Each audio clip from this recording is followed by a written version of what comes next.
પાર્વતી પતે હર હર મહાદેવ।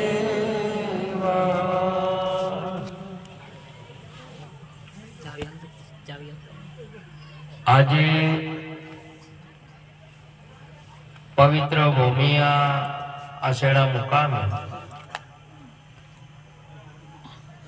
ભક્ત શ્રી નટુરામજી જશીબા,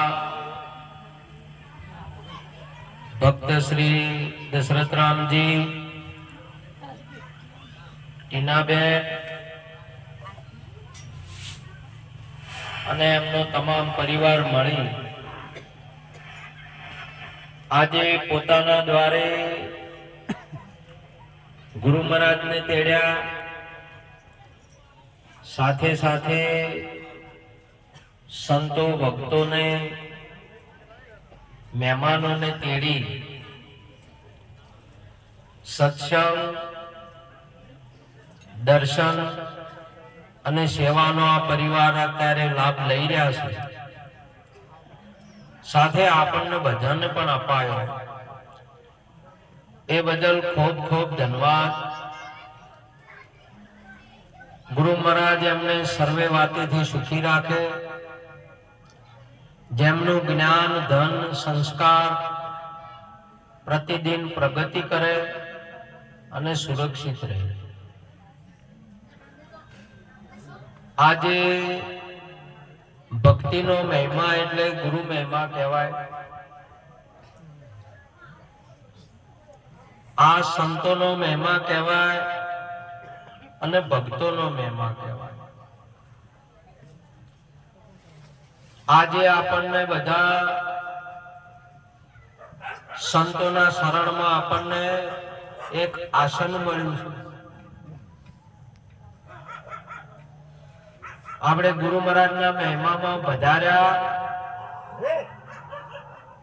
એટલે આપણો ભાવ ભક્તનો છે। આજે આપણે સત્સંગમાં આવ્યા,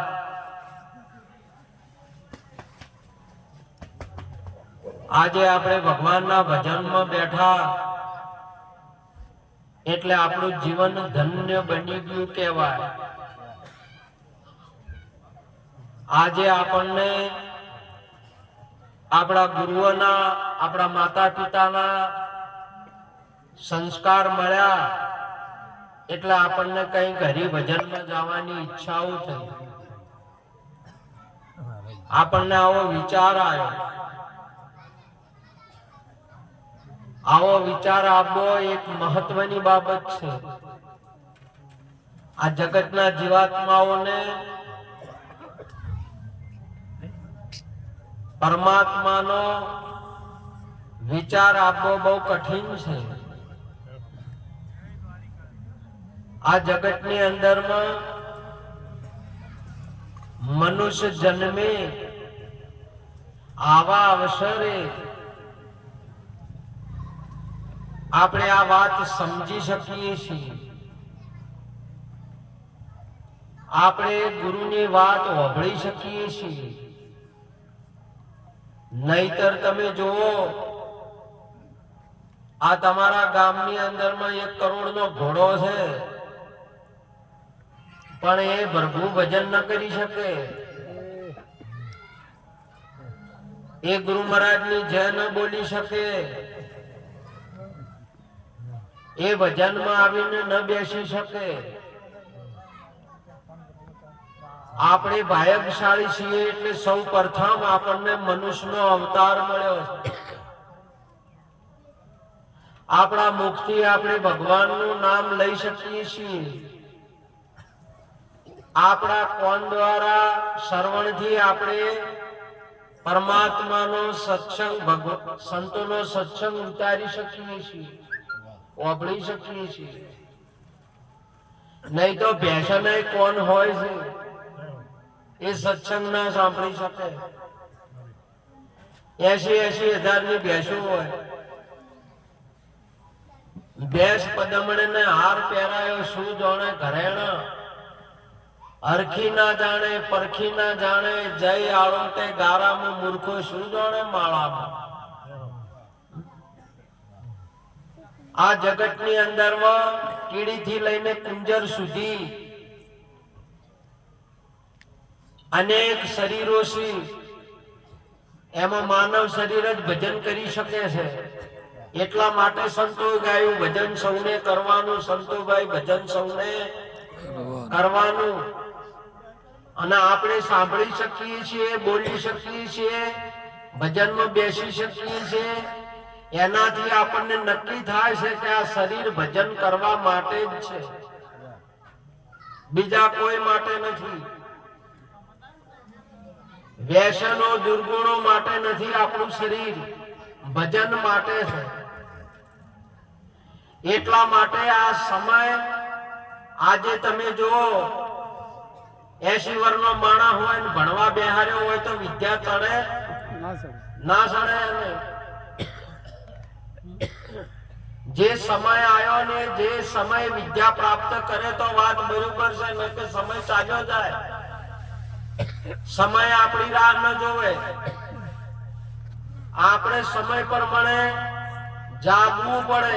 આપણે સમય પ્રમાણે કાર્ય કરવું પડે. તો માણસ સમય હરિ ભજવા માટે છે અને જીવનને આપણા આત્માના કલ્યાણ માટે છે. ભજન કોઈના માટે નહીં, પોતાના માટે છે. અને આ આત્માનું કલ્યાણ કરવું, આત્માના કલ્યાણ કરવાનો અર્થ શું થાય કે આત્માને ઓળખવો. કલ્યાણનો અર્થ આત્માને ઓળખવો અને આત્માની અંદરમાં રહેવું. આપણે બધા અહીંયા આત્માઓ છે. આજે તમે જો આ ભાગમાં બેઠા એ બધા આત્મા કેમ રોય કે અને આજી આત્માડીઓ કેમ રોય કોઈ આ શું કેમ રોય? આત્મા કેમ રોય? આત્માડીઓ ના કેમ રોય? પણ આપણે મોની બેઠા છે કે આજી આત્માડીઓ છે અને આ આત્માઓ છે. માટે આત્માને ઓળખો. આટલા માણસો નહીં, આખા જગતની અંદરમાં એક જ આત્મા છે. આખા વિશ્વની અંદરમાં એક આત્મા છે અને આખા વિશ્વને ધારણ કરી રહેલો આત્મા છે. એવો અજર અમર અવિનાશી આત્મા પોતાને નક્કી કરાવે ભાયક, જેને જ્ઞાની ગુરુ મિલાવે. આ જગતની અંદરમાં સદગુરુ આપણને એક આત્માની ઓળખાણ કરાવી કે તમે આત્મા છો. પરંતુ આપણે બીજાનું ઓભળીને બીજા થઈ બેઠા છે. વાસ્તવિકની અંદરમાં ઓભળ્યા હાટે આત્મા મટી નહીં જતો, પણ આપણે માની બેઠા છીએ કે આ ગામના છીએ, આટલી અમરગાના છીએ, અમુક વરણના છીએ. આવું આપણે માન્યું છે. વાસ્તવિકતા નહીં. તમે આત્મા છો, આપણે આત્મા છીએ અને આત્માની અંદરમાં રત રહે છે. આપણે આત્મા છીએ એટલે પ્રિય છે. નહીં તો તમે જુઓ મળું પડ્યું હોય પ્રાણમાંથી નીકળી જાય તો કોઈ વાલું લાગે છે? એને આપણે ક્રિયાકર્મ કરવી પડે. કેમ કે પ્રાણાત્મા નહીં મળે. આ પ્રાણાત્માથી આપણે પ્રિય છીએ અને એ આત્મા કાયમનો છે. આજે તમે જુઓ તમારા ગામની અંદરમાં જે કોઈ સારું કાર્ય કરવું હોય એટલે બધા ગામના ભેળા થાય એટલે એમાં જે ગામના કાયમ જે વહવાટ કરેલા હોય ને અને ઘણા હોય ને એની વાત હેડે. પેલા પાછળથી આવેલા હોય એની વાત હેડે. હાવ હાસી હોય તો ના હેડવાજી. પેલા કોરાવડા હેડવાજી ખરા. આપણે કોઈના આવું જાવું નહીં. કોરાવડા કે અમે ઘણા છે, અમે કાયમ ના છે, અમે કાયમ થાય. આ કાયમ ના જે હોય આ જગતની અંદરમાં કાયમનો આત્મા છે અને શરીર આયેલું છે. શરીરનો જન્મ થયેલો છે એટલે શરીરનું કોઈ આવે કોઈ ના આવે, આત્માનું જ આવે. આત્મા હોય તો વાત બરાબર છે, આત્મા ના હોય તો શરીરનું કોઈ આવે નહીં.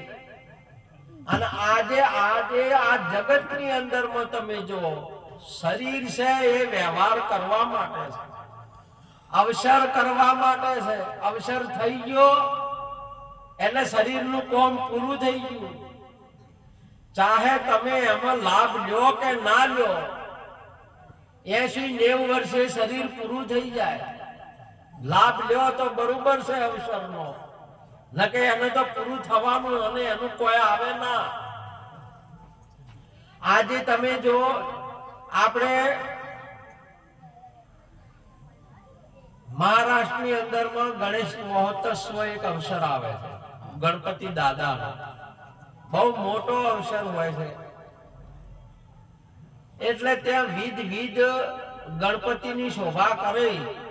એમાં કોઈ બિસ્કિટના ગણપતિ બનાવે, કોઈ પેપરના બનાવે, કોઈ વગેરે વગેરે વગેરે બનાવે. તો એક શ્રીમંત હતા, શ્રીમંતે ગણપતિ બનાવ્યા સોનાના, વધારે પૈસા વાળા હતા. સાથે સાથે એનું વાહન હતું એ ઉંદર પણ સોનાનો બનાવ્યો. અને 11 દિવસ પૂજા થઈ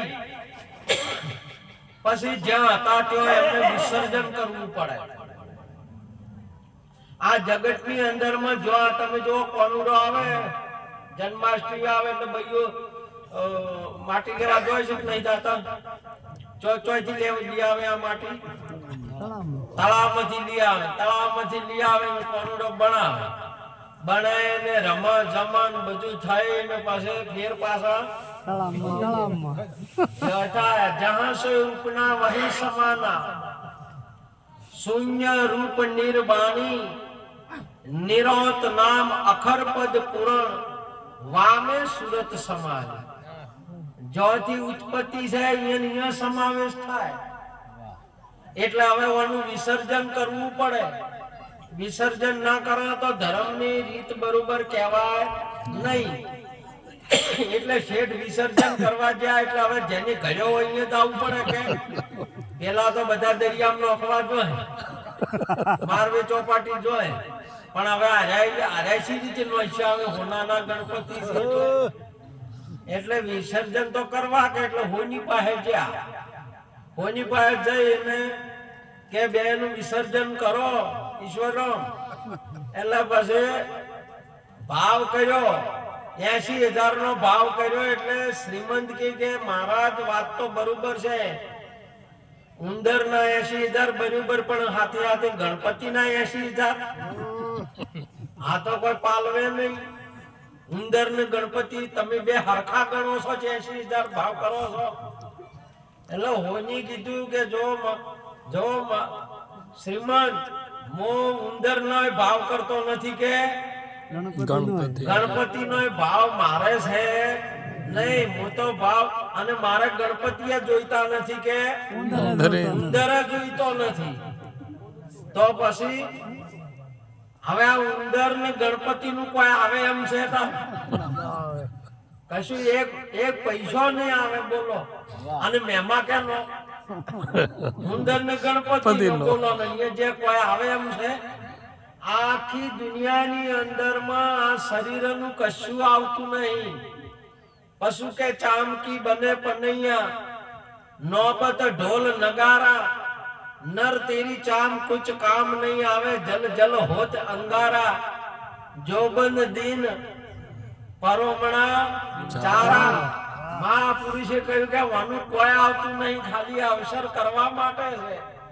જેને જેને અવસર કર્યા, જેને જેને ભજન કર્યા, એ આત્મા આનંદિત રહ્યા, એનું કલ્યાણ કરી નાખ્યું. એટલે હવે મહાપુરુષે કહ્યું એટલે હવે હોની ના અહીંયા હોનાનું આવે. ભાવશાનો થાય છે આ ગણપતિ નો કે ઉંદર નો થાય નહીં. તમારે ટૂંટીઓ ઘડાયો, ઉધારે પૈસા લીધા, કન્યા ઘેર આવી એટલે ફેર ટૂંટીઓ ઘડાવો જો. એટલે ટૂંપિયાનું કોઈ આવે ના આવે બાપ. ટૂંપિયાનું કોઈ ના આવે તમારે. આ તો એ પટી જાહે. એટલા માટે અવસર કરવા માટે આ આપણને એક શરીર મળ્યું છે. આ ટોણે હરીને ભજવા જેવું છે. પરમાત્માને આ બધા તમામે તમામ મહાપુરુષો આ શરીરથી આત્માને કલ્યાણ કર્યો છે. આ શરીર એક સાધન છે અને સાધનની અવધિ છે 80-90 વર્ષ કદી ઉપર વળી કદી સદારામ બાપા જેવા હોય તો વળી 108 જતા રહે મહાપુરુષોને. અને આ શરીરથી પરમાત્માની પ્રાપ્તિ કરી નાખી એમણે. અને શરીર હોય છોડી દીધો. સદારામ બાપા છોડ્યા, નિરોધ બાપુ છોડ્યા, મમતારામ બાપુ છોડ્યા, બધા નાડારામ સાહેબ, દયારામ સાહેબ. પણ એ શરીરોથી આત્માને કલ્યાણ કરી નો છે. અને આ આપણે આ શરીર સાથે આત્માને દુર્ગતિમાં લઈ ગયા, 84 માં લઈ જા, કોઈ તો વ્યસનમ લઈ જા, કોઈ તો ફેશનમ લઈ જા, કોઈ તો વગેરે વગેરેમાં અને આત્માને નાખો છો. આપણે જે પવિત્ર છે, જે અનમોલ આત્મા છે આ વિશ્વની અંદરમાં, એવો અજર અમર આખું વિશ્વ ધારણ કરી રહેલો છે. તમે જુઓ આ બધાઓની અંદરમાં તમે જુઓ તો આ એક બોલન બધા બધા બધા ઓભળે, અલગ અલગ ઓભળે છે. એક છે એટલે એક જ વપરાય છે બધાને. અને એક છે એટલે એક બધા બોલે છે. અલગ અલગ નહીં. અલગ અલગ હોય તો તમે જો અડધી ભેંસો બેહારો, ગાયો બેહારો, ઊંટ બેહારો, હાથી બેહારો તો અલગ અલગ સમજ છે, અલગ અલગ વપરાય છે. કેમ કે એ અલગ અલગ છે. અને આ બધા એક છે એટલે એક જ આત્મા છે એવું આપણને નક્કી થાય છે. માટે આવો આત્મા આપણા પાસે છે. જેમ તમે જો આ ઘરની અંદરમાં આજે દશરથજી ઘરમાં રહી છે તો ઘરથી જોઈન્ટ છે કે અલગ છે? ઘરથી આતે ઘર આતે જોઈન્ટ છે કે અલગ છે? અલગ છે. રહેવા વાળો આનાથી અલગ છે. એમ શરીરમાં રહેવા વાળો શરીરથી અલગ છે. પણ આપણે કે આ શરીર જાય એવું આપણે મોની બેઠા છે. આપણને આનું જ્ઞાન નથી. આ શરીર છે એ ઉંમર વાળું છે. 35 વર્ષથી 40 વર્ષથી આ આહારમાં પ્રગટ થયું છે. અને આત્મા કાયમનો છે અહીંયા. એટલા માટે કાયમના છે ને એ તમે છો. અને કાયમના હશે ને એને આનંદ આવશે. તમે આત્માને ઓળખો તમારા, તમને આહો નિશા તમારા આનંદ રહેશે. અને આવા શરીરો એ આત્માએ કેટલાય છોડી દીધા ને કેટલાય ધારણ કરી દીધા. આ જગતની અંદરમાં એક જ આત્માને તમે ઓળખશો તો તમારી અંધશ્રદ્ધા દૂર જાય, તમારો દૈત ભાવ છે એ મટી જશે. એક જ તત્વની અંદરમાં આવશો તમે. એટલા માટે મહાપુરુષે સુંદર વાત કરી. એકડાની વાતો જોણે ઉજાગર ને આ માર્ગ મુનિવર મોણે. આ એક તત્વ, એ તત્વ તમે છો. મહાપુરુષે કહ્યું આજે આ જગતની અંદરમાં તમે પછી કોઈના દોર્યા નહીં દોરાવો. તમે ગુલામીમાંથી મટી મુક્ત થશો, તમે આઝાદ થશો, તમે સ્વતંત્ર થશો જ્યારે તમે તમારા આત્માને ઓળખશો ત્યારે. અને આત્માને નહીં ઓળખો તો તમારે બીજાના દોરે દોરાવવું પડશે. જેમ ભેંસો ને ગાયો ગુલામીમાં છે, પામરતામાં છે, એમ આપણે પામરતામાં રહેવું પડે. સ્વતંત્રતા ન મળે આપણને. એટલા માટે મહાપુરુષો આપણને આત્માની ઓળખાણ કરાવે છે. અને આત્માને તમે ઓળખો એટલે તમારો ગજ ગજ આત્મા કૂદશે, ગજ ગજ હશે તમારો આત્મા કે હું આત્મા છું. અને એ આત્મા આ વિશ્વની અંદરમાં તમામે તમામ મહાપુરુષોએ આત્માને ઓળખીને ભજન કર્યા છે. આત્માને ઓળખ્યા વિના લક્ષ 84 નહીં મટે. અસાત્મા રતિરેવ સદાત્મા તૃપ્ત ચ માનવ આત્મનેવ સંતુષ્ટતાસ્ય કાર્યના વિદતે. આપણા ઠાકોરજી ગીતાજીની અંદરમાં બોલ્યા, જે આત્માની અંદરમાં રત રહે છે, આત્માથી તૃપ્ત થાય છે અને આત્માથી સંતુષ્ટ થાય છે, તેને કોઈ કાર્ય કરવું પડતું નહીં. માટે પહેલા તમે તમારા આત્માને ઓળખો. માટે આજનો યોગ અમારે દશરથજી, ટીનાબેન, નટુરામજી, જશીબેન, આજે આખો પરિવાર મળી જે ગુરુ મહારાજને તેડી, સાથે સાથે સંતોને તેડ્યા. આપણે બધા આજે ગુરુના ગુણ ગાવા ભેળા થયા છે. માટે સંતો બધા બિરાજમાન છે એટલે આપનું કઈ વાત પૂરી કરું. બધા થોડો થોડો લાભ મળે. બોલો સદગુરુ મહારાજ.